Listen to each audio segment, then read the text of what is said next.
All right, so now we're going to talk about, I guess you might say, the culmination of why you're recording all these accounting transactions, business transactions, because it really boils down to creating the financial reports. And then, of course, there's some work you have to do after you create those financial reports as well that we'll talk about. All right, so for publicly owned companies, preparing financial statements are required. Annual reports are required. And so what's a publicly owned company? Well, it's company whose shares are listed on a public stock exchange, such as New York Stock Exchange, NASDAQ, things like that. They have obligations to release annual and quarterly reports to their shareholders and to the public, and to be quite honest with you, to the Securities and Exchange Commission. The annual report includes comparative financial statements and other information relating to the company's financial position. That would be a balance sheet. The business operations, that would be the, I guess, the income statement and statement of cash flows. And future prospects, which probably, some of that you have to discern from the information, the numbers, as well as what's in the notes. The financial statements contained in the annual report must be audited by a firm of CPAs, Certified Public Accountants. And so here we're just, we're going to continue working with our example, Overnight Auto Service. This is not a publicly held company, so we don't have all the constraints or requirements that a publicly held company does, but we still are subject to GAAP and all that stuff, accrual accounting. All right, so we have our adjusted trial balance, and we can take our adjusted trial balance and prepare the financial statements from this. Now notice this document, this adjusted trial balance, is different from the trial balance because this has all your end of period adjustments in it. And so the process goes like this. Every day you're analyzing business transactions to see what their effect is on the accounting equation. If a business transaction does have an effect, you've got to journalize it in the general journal, then you post it to the respective ledger accounts that are affected by the transaction. And then once a month, and of course quarterly, yearly, you're going to run a trial balance. And then at the end of each month, and certainly quarterly and yearly, you're going to make adjusting entries, okay, those accruals and deferrals. And then after you make those adjustments, you're going to run an adjusted trial balance. And so that's what this is. And so the adjusted trial balance is what you can use to take and prepare your financial statements with.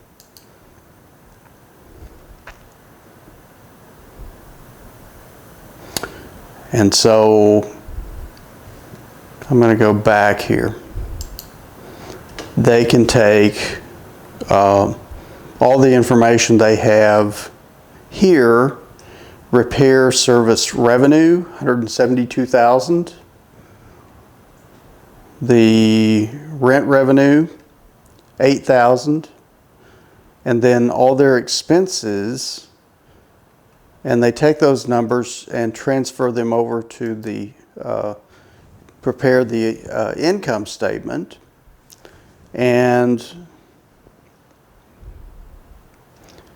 then they come up with after-tax income, net income of $39,942. They'll need that number when they prepare their balance sheet. Well, they do a statement of retained earnings as well here. Something we really haven't talked about here. It starts out at 0 because they had no prior period earnings. Net income $39,942.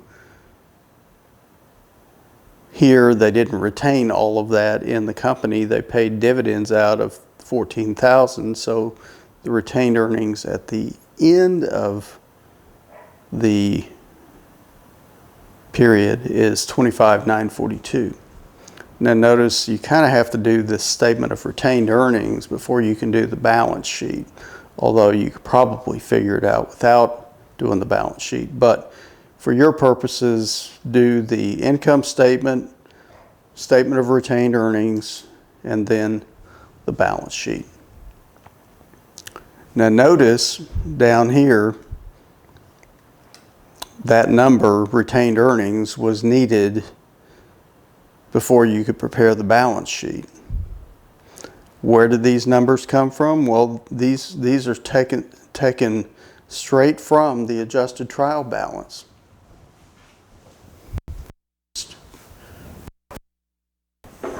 Have your assets and your liabilities accounts listed there in the adjusted trial balance, and you just take and put those figures here in the balance sheet. Capital stock was listed in the adjusted trial balance. The only thing that wasn't listed in the adjusted trial balance was this number right here, the retained earnings. And of course, the bottom line figures are different. So note here, you have to have this net income number before you can do your statement of retained earnings. That's why you do the income statement first. You have to have your retained earnings, which is net income less dividends. And if you have prior retained earnings, in this case you don't, before you can prepare your balance sheet. So 1, 2, 3. And then of course your outlier here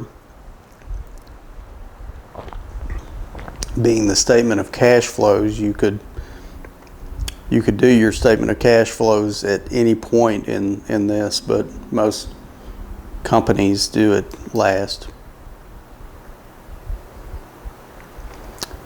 Now, drafting the notes that accompany the financial statement here gets a little more, what do you include? Well, if you recall, we have this thing called materiality that we have to deal with, the materiality principle.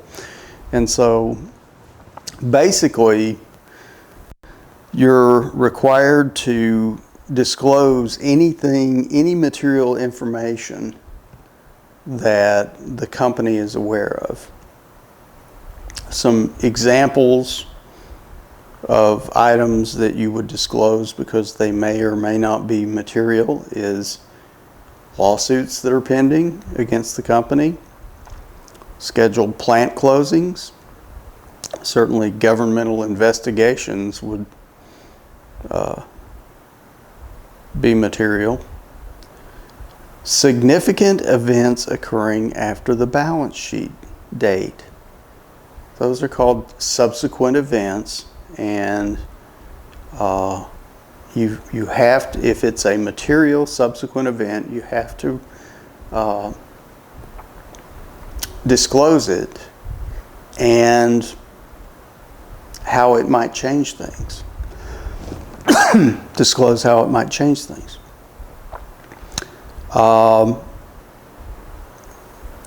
If you have a customer who makes up a large part of your revenue, and let's say they decide that they're not going to use you anymore, they're not going to buy from you anymore, or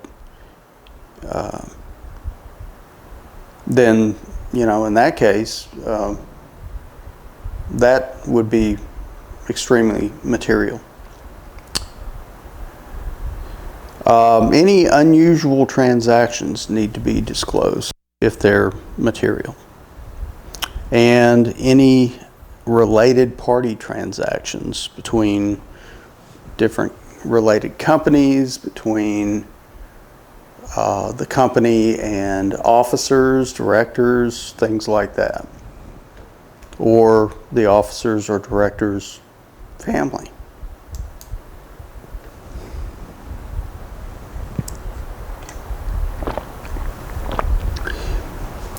Well, once you've prepared the financial statements, what do you do then? Well, you've got to close out what are called temporary accounts.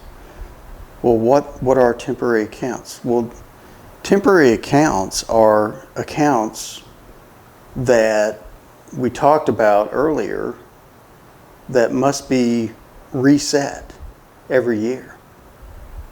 Well, what accounts would those be? Well, that would be your revenue and expense accounts. And so the closing process gets the temporary accounts ready for the next accounting period by reducing them to zero. And so what we do is we close revenue accounts by creating a new temporary account called income summary. Remember, your revenue accounts would be a debit balance, and so you would take your total revenue for the period and debit income summary for that amount to close out the revenue account. Then you would take your expense accounts, which are at this point debit accounts. You would credit those expense accounts to income summary. And so at this point, your revenue and expense accounts are closed out to zero, and income summary holds the balance of revenue, the revenue number and the expense accounts number. And then what you do is you close out income summary by whatever the excess is, debit or credit. Usually it's going to be a debit balance that's left over, assuming you have net income. And again, if you get confused with this, use a T account. T account analysis is strong stuff. This is what CPAs do when they get confused. They can't picture it in their head. Well, they'll put a T account down on paper and be able to analyze it accordingly. So we close the income summary account to retained earnings, and then we also, last but not least, close dividends to retained earnings. So we're zeroing out dividends as well.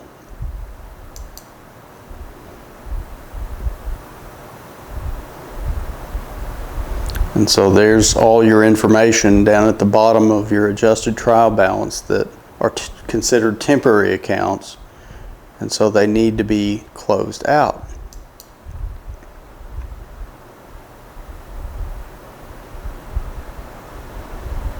And so here's those closing entries. Here's step one, closing out revenue accounts. So remember, repair service revenue and rent revenue earned were debit balances, or excuse me, credit balances, and so we're going to debit those to zero them out and credit income summary for the sum of those. And then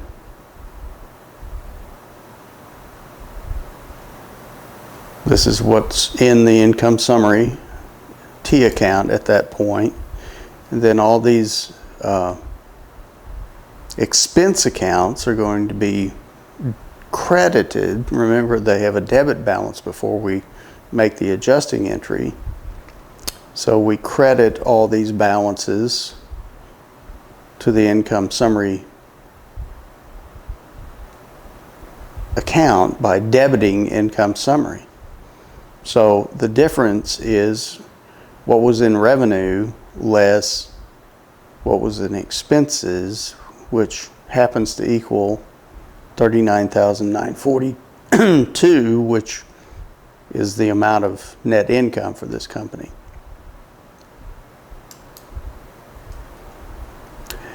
And the third step is closing out the income summary account by taking that credit balance in income summary and debiting that amount and then crediting retained earnings. And then step four is taking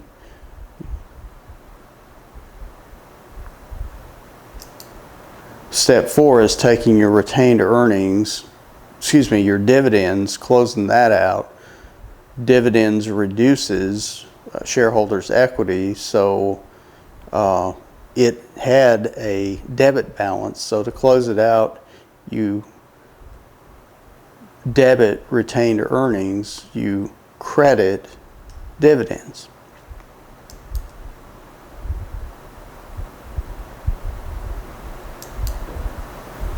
And look, the amount that was in retained earnings is $25,942, which is the same number listed in the statement of shareholders' equity.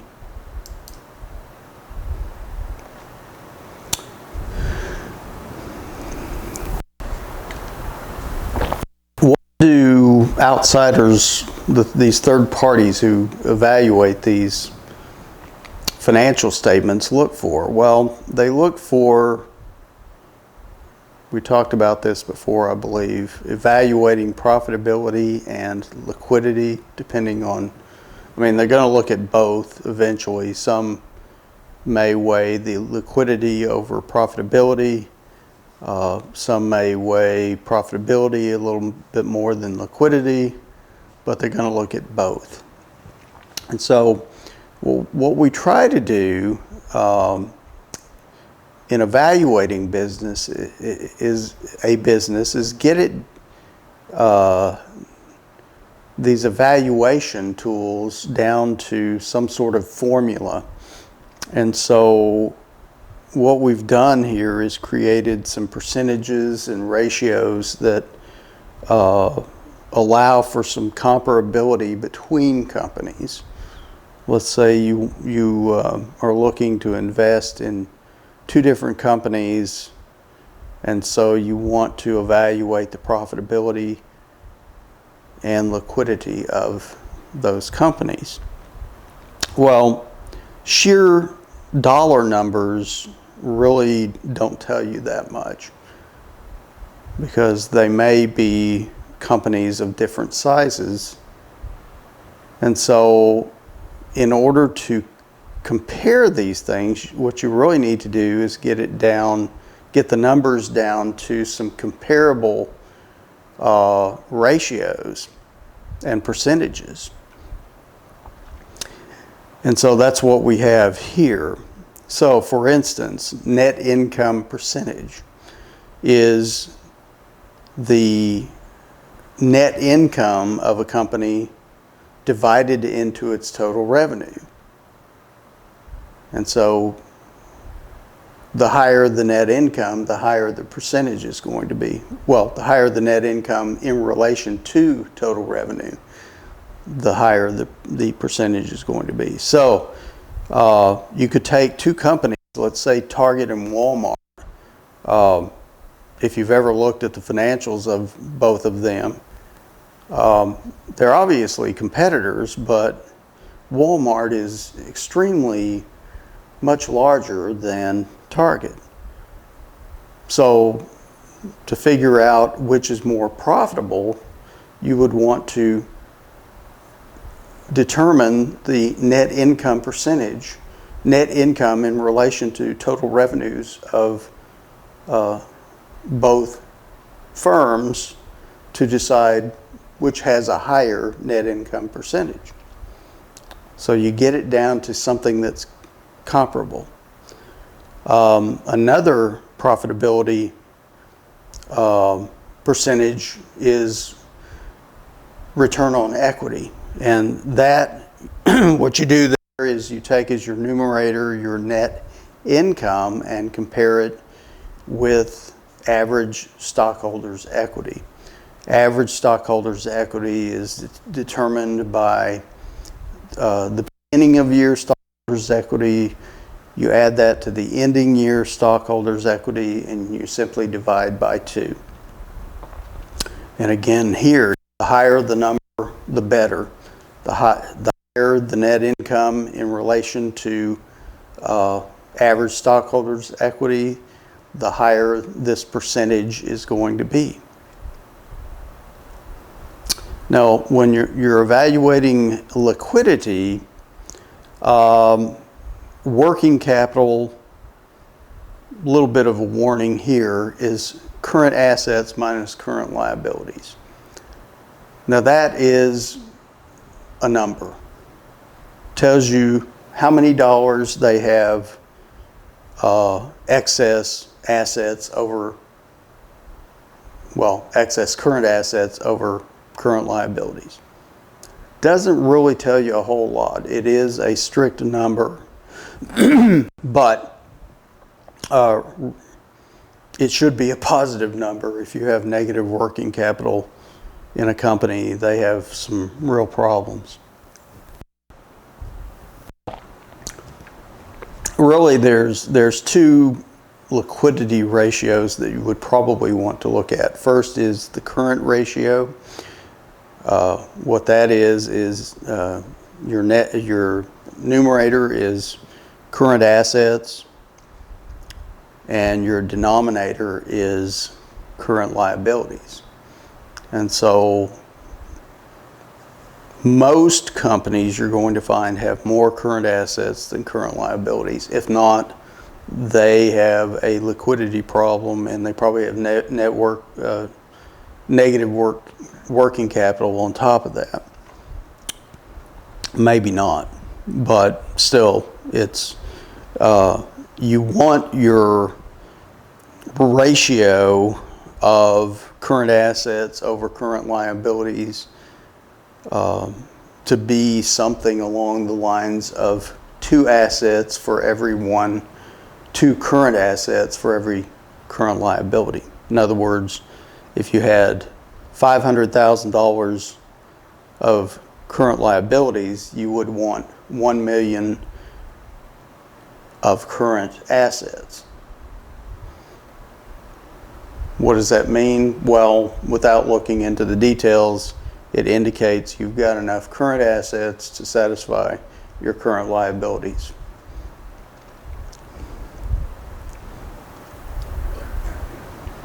Well, the only problem with the current ratio is, and of course the higher the ratio within a relevant range is, the higher the ratio, the better. 3 to 1 would be excellent.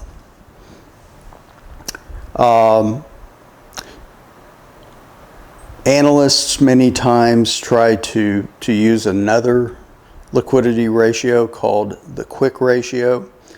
Remember what's in current assets. You've got cash, You've got accounts receivable if you have customers on credit, which most companies do.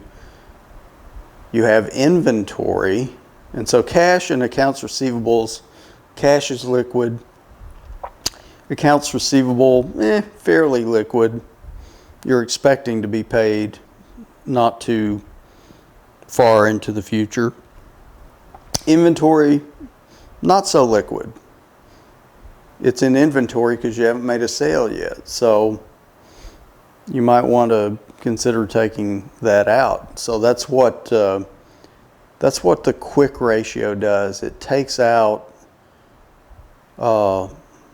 inventory and some other stuff and just considers cash and accounts receivable and a few other things like marketable securities. And so that would be your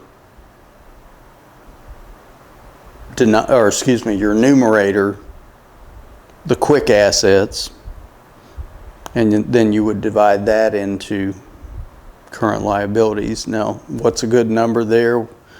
1-to-1 would be nice, or something close to it. That way you know you have truly liquid or semi-liquid assets versus your current liabilities. Current assets versus your current liabilities. Again, many companies prepare financial statements at various points, monthly, quarterly, definitely annually.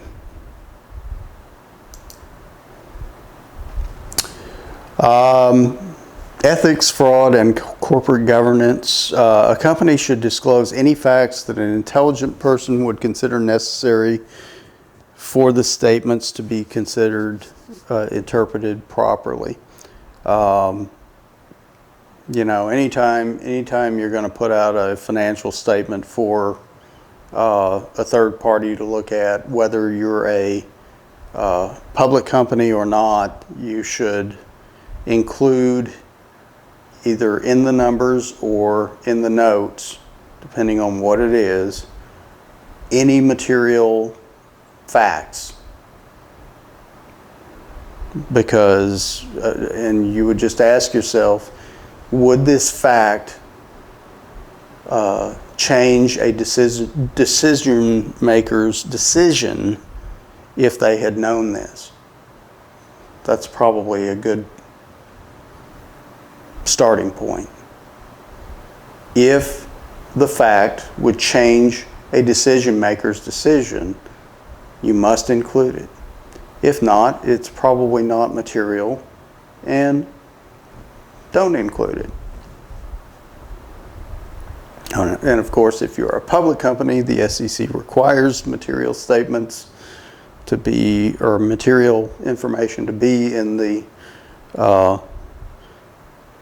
notes, the management discussion and analysis, if it's important enough, things like that. Okay, we are done.